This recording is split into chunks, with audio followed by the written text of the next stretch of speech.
It's become rather standard that I talk about the manliness of champions on my stream or on my videos. It would be easy to say that I have a ranking system for manliness, and I will present it to you in this video. As to what my qualifications are on this matter, I eat lots of meat, I pay all my bills, I tie my own shoes, and I watch JoJo's Bizarre Adventure. I believe I am qualified for judging champion manliness. Now you may ask, why is manliness important? Well, when you're a manly man, you don't have to answer questions like that. Lesser men have to simply accept your word as gospel. One of the manliest and hottest champions of League of Legends is Brand. Not only does he sport a muscled shirtless physique, but he's singed off his useless male nipples as well. Brand is a type of manly badass that plays red in Magic the Gathering and runs an old school land destruction deck with non-stop burn instead of running a pussy ass blue deck like Xerath probably does. I bet Xerath even runs Isochron Scepter and imprints a goddamn counterspell like you, Alex, you son of a bitch. This is why nobody plays with you anymore. Darius is also an uberly manly man that puts other manly men to shame.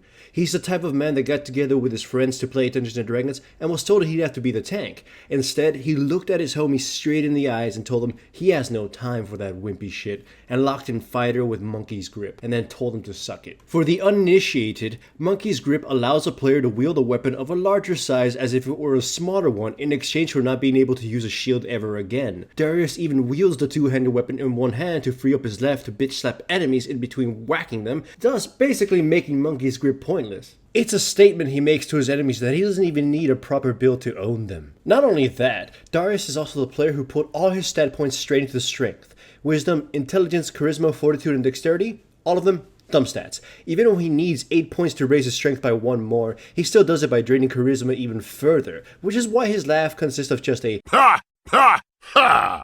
It doesn't matter since his opponents are already a big joke to him anyways. Killing your opponent isn't a prerequisite for being manly as fuck. Hell, you don't even need to be a man to be manly, which is why Leona is one of the manliest badasses in League. For the illiterate, her story is basically that she comes from a tribe of sun worshippers who believe an ancient ancestor of theirs wielded the power of the sun. Leona grew up being one of the best fighters of the tribe, but refused to kill anyone. She was fine with just emasculating her opponents and metaphorically crushing their balls. Her parents were bothered by the fact that she was merciful and that she seemingly had a soul, because it was simply not the way of her clan, and because she was a redhead. When it came for the tribe's coming-of-age trial where two teens have to murder each other, she flat out refused to murder another homie. She was to be put to death, but then, by the luck of the Irish, the motherfucking sunlight saved her. The Solari and the sun basically said, "Yo, we judge this ginger worthy," and the broad that defied her tribe was given the powers of the sun. Even in game, her entire gameplay revolves around being the first one in and the last one out. You have actual men who look like they're manly but run off at a moment's notice and leave GB to die. If she can look unmanly yet be more manly than men who are supposed to be manly, then she's definitely one of the manliest of all. Now for another one based on lore. Trundle is so fucking manly he convinced his entire warband that the chief of the clan should be decided by who has the biggest and most powerful club.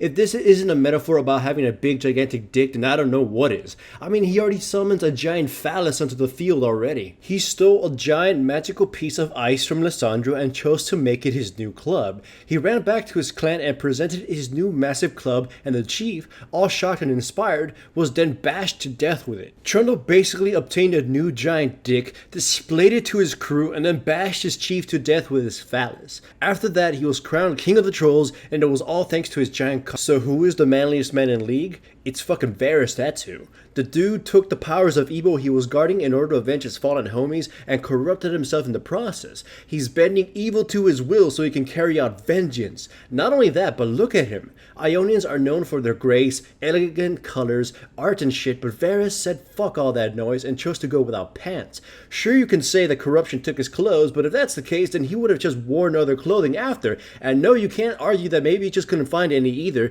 If Lee Sin, the blind fucking monk, could find pants to wear after having his eyes explode, then Varus, the not blind archer, could find some too. Instead, he picked up some cloth and chose to wear it as a scarf rather than on his waist, just to let his dick get some air.